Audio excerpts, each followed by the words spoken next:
When I showed up at their annual family reunion, driving a Rolls-Royce, wearing diamonds that glittered like captured stars, and with my own private security team, his mother, the woman who had once tried to destroy me, nearly choked on her champagne. She had thought that destroying my life 3 years ago would keep me away from her precious and very obedient son forever. It was dead wrong, y'all. Before I tell you this wild and very satisfying story about how I went from being the girl they had so cruelly and so carelessly tried to break to the woman who broke their entire corrupt family dynasty, make sure you hit that subscribe button and turn on the notifications. Trust me, this story has more twists, more turns, and more delicious, satisfying karma than a whole season of your favorite soap opera. Now, let me tell you how I turned their own very ugly game against them. You know, they say that love is blind, but honey, it ain't stupid. At least, I had thought it wasn't, until I met Gabriel Wellington. I was working as the head chef at this very chic and very upscale restaurant downtown. I was putting my entire heart and my whole entire soul into every single solitary dish that left my kitchen. Cooking for me wasn't just my job, it was my passion, it was my art. It was my own quiet way of showing love to a world that hadn't always been very loving to me. My grandmother, a woman whose own magic was in the way she could turn a simple pot of collard greens into a symphony, had always said that I had a special and very real magic in my own hands when it came to food. And every single night, in that hot, chaotic, and very beautiful kitchen, I did my best to prove her right. That Tuesday evening had started out just like any other.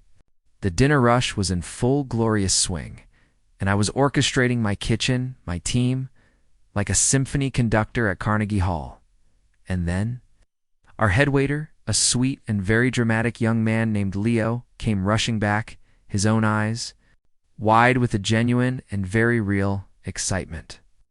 He was talking about this one particular customer who had just had the most incredible meal of his entire life, and who wanted to personally thank the chef. Now, I had heard compliments before, but something about the way that Leo had said it, the pure, unadulterated awe in his voice, had made me curious. So, I wiped my own, very sweaty hands on my apron. I straightened my chef's coat. And I walked out to table 12. And I swear to you, in that one single, solitary moment, the entire, loud, very chaotic restaurant just ... faded away. We had talked for 20 long and very short minutes, right there in the middle of the busy dining room. And I had felt something I had never, ever felt before. It was like I had just found a piece of myself that I didn't even know was missing. Gabriel started coming to the restaurant every single week after that. He would always request my special off-menu dishes. He would always find a new and very charming reason to talk to me after the service. He was different from any man I had ever met before. He was educated, he was well-spoken, but he wasn't arrogant about it. He asked me about my dreams, about my grandmother's recipes, about my own very small family, and he would listen, really truly listen. When I told him about growing up with my grandmother after my own parents had died, about working 3 back-breaking jobs to put myself through culinary school, about my own secret and very powerful dream of one day opening my own restaurant, for 6 beautiful and very magical months, we fell into this beautiful and very easy routine. He would come for dinner, we would talk until the restaurant had closed, and then we would walk for hours around the quiet, sleeping city, just talking about everything and about nothing. He never pressured me. He never made me feel like I owed him anything. He was just ... present. He was available. He was real. Had started to look forward to Tuesdays like a small, excited kid looks forward to Christmas morning. But Gabriel, my Gabriel, he had secrets. And I was about to find out just how big and how very dangerous they were. One evening, instead of their usual table at my restaurant, Gabriel asked me to dinner at his place. I said yes, thinking with a sweet and very naive simplicity that he lived in some nice but normal apartment downtown. Child, when that black car pulled up to pick me up, I knew that something was different. And when we drove through those massive and very intimidating iron gates and up that long, winding driveway to what looked like a literal palace, my own mouth fell open. The name hit me like a physical truck. Wellington Industries, the billionaire. Family. The one you see on the Forbes lists, and at the high-profile and very exclusive charity galas. My sweet, humble Gabriel, the man who ate my cooking every single Tuesday and who walked with me for hours through the quiet city parks, was one of the richest and most powerful men in the entire country. I won't lie to you, I was overwhelmed. A part of me, a very real and very self-protective part, wanted to run. To protect myself from a world I knew I didn't and could never understand. But when he cupped my face in his strong, gentle hands and said, "You are still the same amazing woman who made me fall in love with her cooking," and with her heart, I decided to trust what we had so beautifully and so honestly built together. Love, I told myself, doesn't ask for bank statements, right? And that is when Gabriel told me that he wanted me to meet his family. "They are going to love you," he had said, with such a sweet and very foolish confidence. How could they not? Oh, sweet, naive Gabriel. If only he had known what was coming.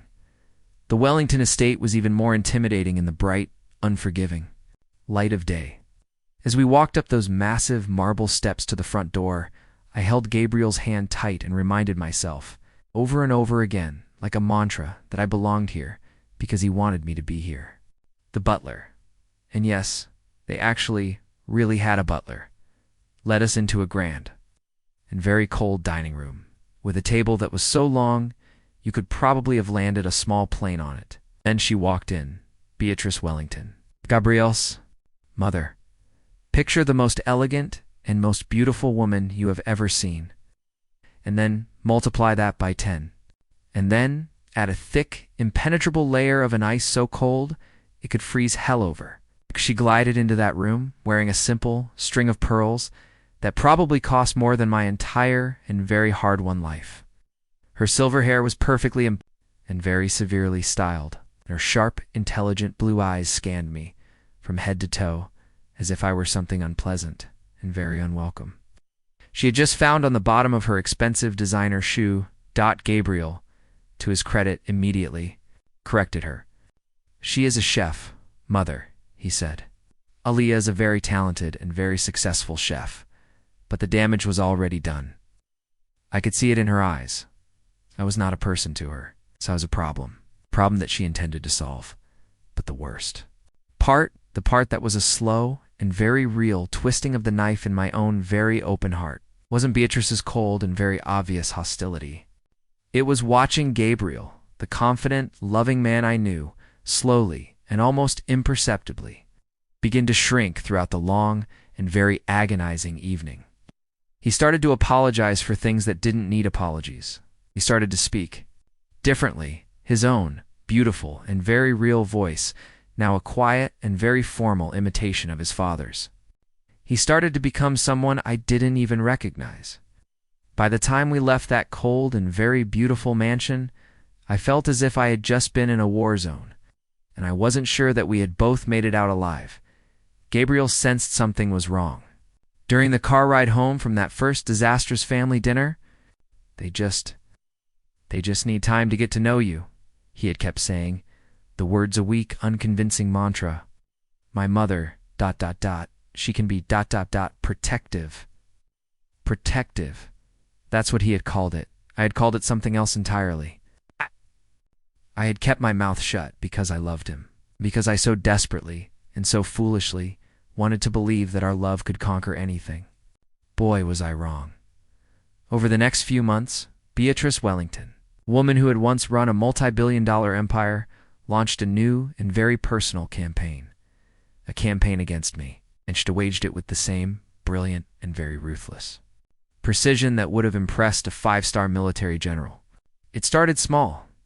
Gabriel would mention plans we had made, a weekend trip to the coast, a simple, quiet dinner at my restaurant, only to suddenly, and with a great theatrical show of a regretful sigh, remember a series of last-minute and very important family obligations that had, coincidentally and very conveniently, just appeared on his calendar. Phone calls would interrupt our dates, always from his mother, always urgent, and always requiring him to leave immediately. Then, things got more personal. I started to notice people watching me, not obviously. I grew up in neighborhoods where you learn how to watch your back, and I knew with a certainty that was a cold, hard knot in the pit of my stomach when I was being watched. My restaurant manager mentioned that some very well-dressed people had been asking questions about me, about my family, about my background, about my finances. And I told Gabriel he had laughed it off. My mother's just being thorough, he had said. She does deep background checks on everyone in our circle. Everyone in their circle. The words had stung more than I had wanted to admit. The real attack came through the people I loved most. Beatrice had done her homework, and she had discovered that my own beloved father had been forced to file for bankruptcy when I was 15. It was during my mother's long and very painful cancer treatment, and even with their insurance, the endless, crushing medical bills had completely and utterly destroyed our family's finances. It was the most painful and most humiliating period of my entire life. Watching my parents lose everything while they were trying so desperately to save my mother's life, she had died anyway. And my father, a good and very proud man, he had never truly recovered from either loss. But to Beatrice Wellington, our family's private and very painful tragedy was just ... ammunition. She had had her investigators dig up every single sordid detail, every missed mortgage payment, every final foreclosure notice, every single desperate attempt my father had made to keep our heads above water while he was watching the love of his life die. And then she had weaponized it. He had finally looked up then. And for the very first time since we had met, I saw a flicker of a real, genuine doubt in his beautiful and now very unfamiliar eyes. She says he had continued that you're whole, a story about being a chef, about your dreams, that it is all just an act to get close to our money. I had stood there, completely and utterly speechless, watching the man I loved, the man I had trusted, question everything we had so beautifully and so honestly built together, all based on his own mother's cruel and very calculated poison. But the doubt, the ugly, insidious doubt, was already there, planted and watered by his mother's careful and very manipulative hand. I don't know what to believe anymore, he had said. And those words had shattered something inside of me that I didn't think could ever be fixed. I dressed carefully for that final meeting, that final talk. I wore my grandmother's simple pearl earrings for strength, and I walked into that grand and very cold mansion, ready to fight for what Gabriel and I had. The whole family was there. Beatrice, his mother, Liam, his father, and Caroline, his sister. They were all sitting in their elegant and very expensive living room. It's like a panel of judges at a very formal and very final trial. Gabriel looked miserable. He was sitting apart from everyone else, and he could not and would not meet my eyes. Beatrice gestured to a single, solitary chair that had been positioned directly across from all of them, as if I were about to be interrogated. Then came the ultimatum. William Wellington, who had barely spoken 2 words to me during all of our previous and very awkward encounters, leaned forward, a checkbook in his hands. "We are prepared," he said, his own voice a quiet and very businesslike sound, too. "Offer you a generous compensation for your ... time with our son, like I was an employee, being terminated. $100,000, he said. Plus, of course, a legally binding confidentiality agreement. You will leave Gabriel alone. You will not contact our family again. And you will never, ever speak publicly about your relationship." The room went silent. I looked at Gabriel, my own heart aloud and very desperate, drum in my chest, praying with all my might for him to stand up to defend what we had, to choose our love over their money and their suffocating family pressure. Instead, he just sat there, staring at his own very expensive and very empty hands, saying nothing. The silence, his silence, stretched out until it became an answer in itself. I walked out of that mansion with my head high, but I fell apart the very moment I got home. For days I couldn't eat, I couldn't sleep, couldn't even look at my own kitchen without remembering the look on Gabriel's face when he had tasted my food for the very first time. It lost more than just a boyfriend. I had lost my faith in love itself, But Beatrice Wellington, a woman who did not believe in leaving any loose ends, wasn't done with me yet. Within a week, my life, the life I had so carefully and so proudly built for myself, began to fall apart in ways I never could have imagined. Food critics who had just a few weeks before published glowing rave reviews of my work, now suddenly, and very mysteriously, published a series of scathing, brutal critiques. The high-end local suppliers I had worked with for years began, one by one, and with a series of very flimsy excuses, to cancel their contracts. And finally, the owner of the restaurant, good man who was now under an immense and very secret pressure from a series of mysterious complaints and the very real threats of a devastating bad publicity, had no choice but to let me go. And then my grandmother got sick. The stress of watching me suffer, combined with her own age and her own very fragile health problems, had sent her to the hospital. As I sat beside her bed, holding her frail old hand, she had looked at me, her own eyes that had seen 90 long years of both joy and pain, and she had whispered, "Baby girl, sometimes the Lord lets us fall, just so we can learn how to fly. Don't you let them break your spirit. Got a fire in you, just like your own mama did. Now you use it." She passed away 2 weeks later. I felt like I had just lost the last and only person in the entire world who had ever truly believed in me. At her small, quiet funeral, I noticed a sleek, black car parked across the street, watching. Even in my grief, Beatrice Wellington was making sure that I knew that I was being monitored. And that's when something inside of me snapped, not broke, into a new and very dangerous place. I realized then that I had two choices. I could let these powerful and very cruel people completely and utterly destroy me, or I could rise up, and I could show them what happens when you underestimate a woman who has absolutely nothing left to lose. I took my grandmother's insurance money and the small inheritance she had left me, and I disappeared. Not physically. At first, I just moved to another, more anonymous city, but spiritually and emotionally, I went completely and utterly underground. And I used that time and that money to learn everything, absolutely everything, that I could about the Wellington family and about their precious and very corrupt business. And I discovered things that would have made my sweet, naive Gabriel's head spin. Wellington Industries wasn't just successful, it was built on a foundation of fraud, of exploitation, and of illegal business practices that went back for generations. William Wellington, his father, had inherited a company that had made its initial fortune through a series of government contracts that had been obtained through bribery. And Beatrice, his mother, had, on more than one occasion, used her own, very powerful, legal connections to cover up a series of serious safety violations that had resulted in the permanent, and in one case, fatal injuries of their own workers.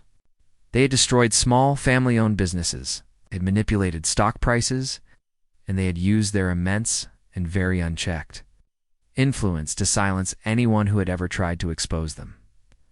But the most shocking discovery of all was that I was not the first woman that Beatrice had so systematically and so cruelly destroyed.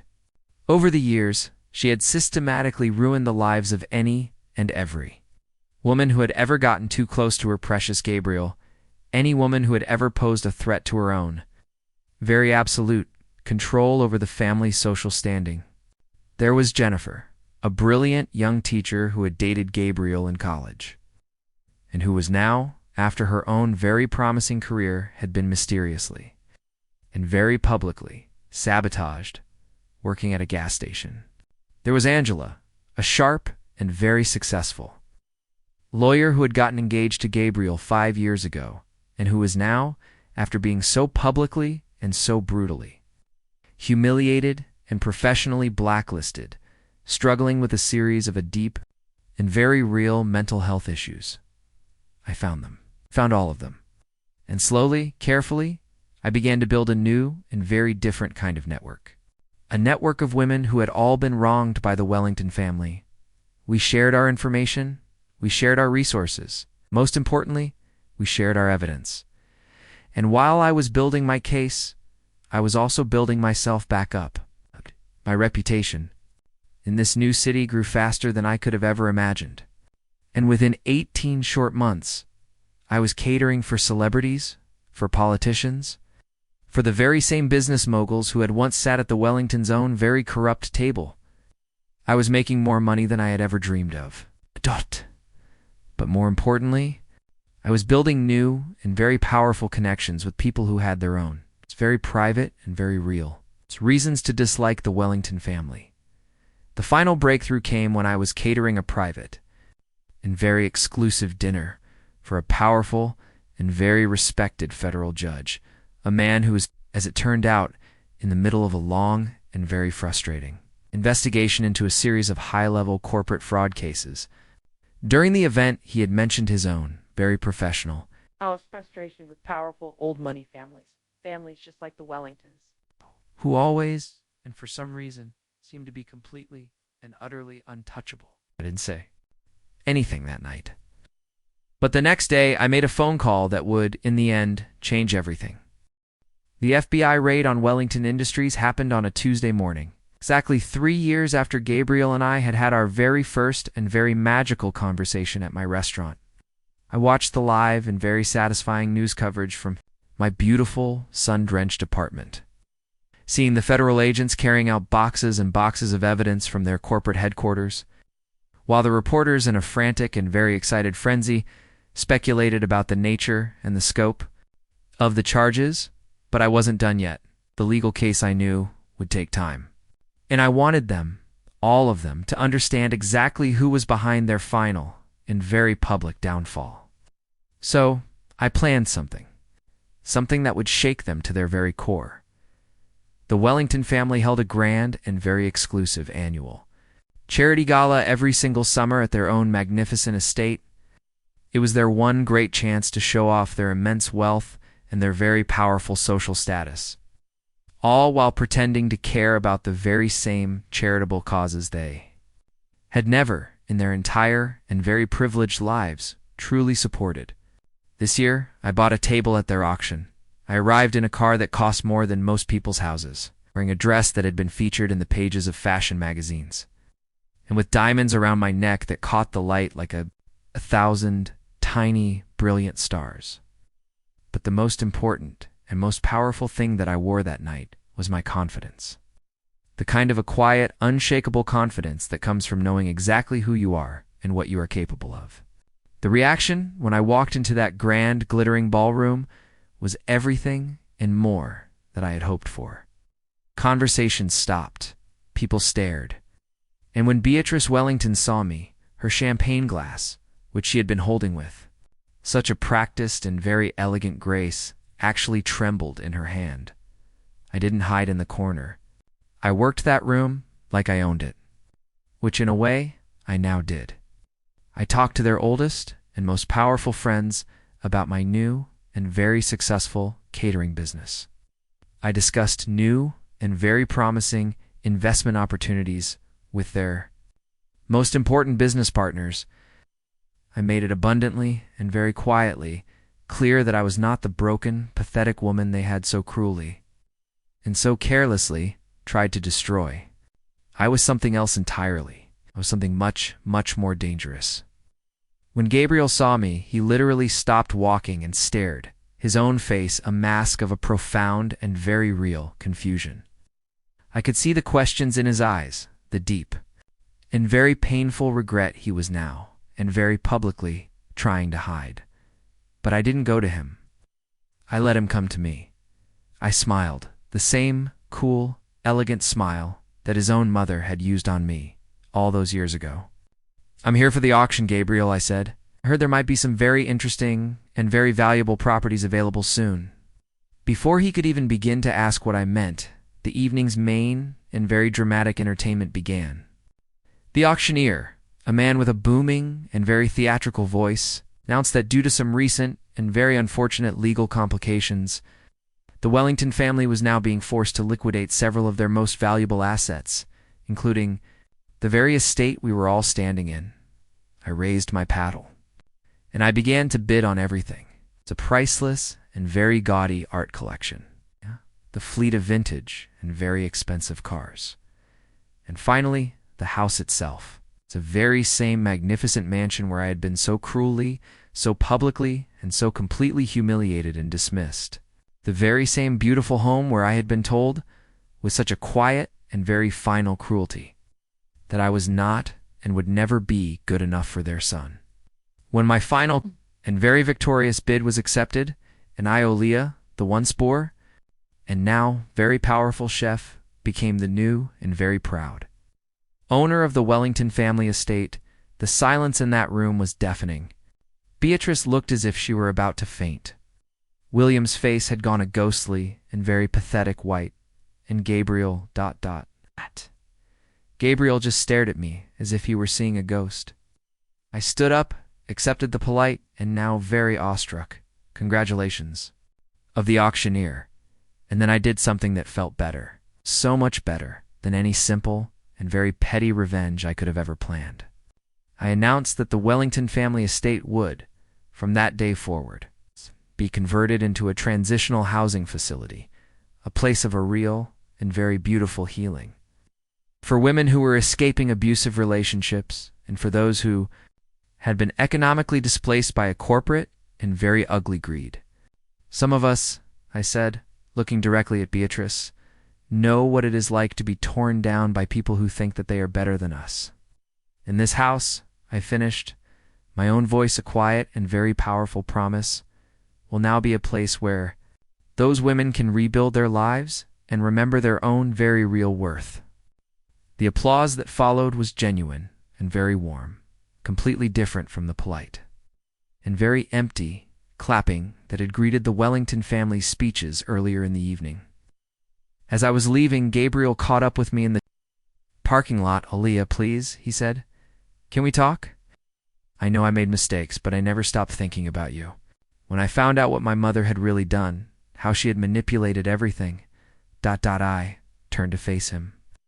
And for a moment, just for a moment, I saw the man I had once so foolishly and so completely loved. But I also saw the man who had chosen his family's money over our relationship, the man who had so easily and so completely doubted my love based on his own mother's cruel and very transparent lies. "Gabriel," I said gently, "you didn't just make mistakes, you made choices. And when your family attacked me, you could have stood up for what we had. Instead, you just sat there, and you let them destroy the best thing that had ever happened to either of us." He tried to argue, to explain, to make excuses, but I held up my hand. "I forgive you," I said, and I meant it. Forgiveness isn't for you, it's for me. But forgiveness doesn't mean forgetting. It certainly doesn't mean going backward. 3 months later, the Wellington family trials began. Beatrice was convicted on multiple counts of fraud, bribery, and racketeering. William received a similar sentence. Their assets were seized, their company dissolved, and their name, which had once been so powerful, now became synonymous with corporate corruption rather than success. Gabriel lost everything too. Though he wasn't criminally charged, his trust fund was frozen.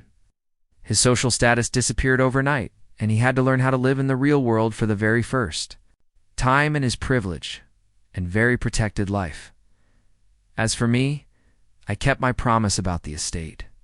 The Aaliyah Wellington Foundation, yes, I kept my maiden name, but I added his. Just for the irony, opened its doors 6 short months after the auction. We have helped over 200 women transition from situations of abuse, of poverty, and of economic manipulation to lives of a new and very beautiful independence and dignity. My catering business grew into a restaurant empire.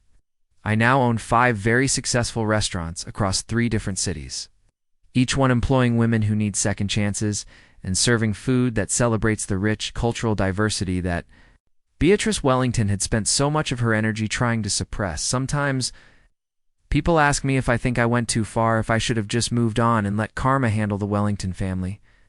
But here's what I learned from that whole terrible experience. Mama isn't some mystical, magical force that automatically balances the scales. Sometimes karma needs an assist. Sometimes justice requires someone to stand up and to fight back. I didn't destroy the Wellington family out of spite or out of a simple petty revenge. I exposed them because they were destroying other innocent people, and they were getting away with it. The other women whose lives Beatrice had so systematically and so cruelly ruined, they deserved justice. The workers who had been so terribly and so permanently injured due to the safety violations that William had so carefully and so callously covered up, they deserved justice. And the small family-owned businesses they had so ruthlessly and so completely crushed, they deserved justice. And yes, I deserved justice too. Not just for the heartbreak and the humiliation, but for the way they had tried to make me believe that I was less valuable as a human being, simply because I didn't come from their money. The best part about my new and very beautiful story isn't that I got my revenge on the people who had hurt me. The best part is that I discovered who I really truly was underneath all of their pathetic and very desperate attempts to diminish me. I found a strength I didn't even know I had, an intelligence I had never been challenged to use, and a capacity for leadership that changed not just my own life, but the lives of hundreds of other women. The little girl who had grown up in her grandmother's small and very humble house, learning how to cook with love and with determination, was never not for a single moment less valuable than the boy who had grown up in a grand, beautiful mansion that was built on a foundation of lies and exploitation. It just took me a little while to realize it.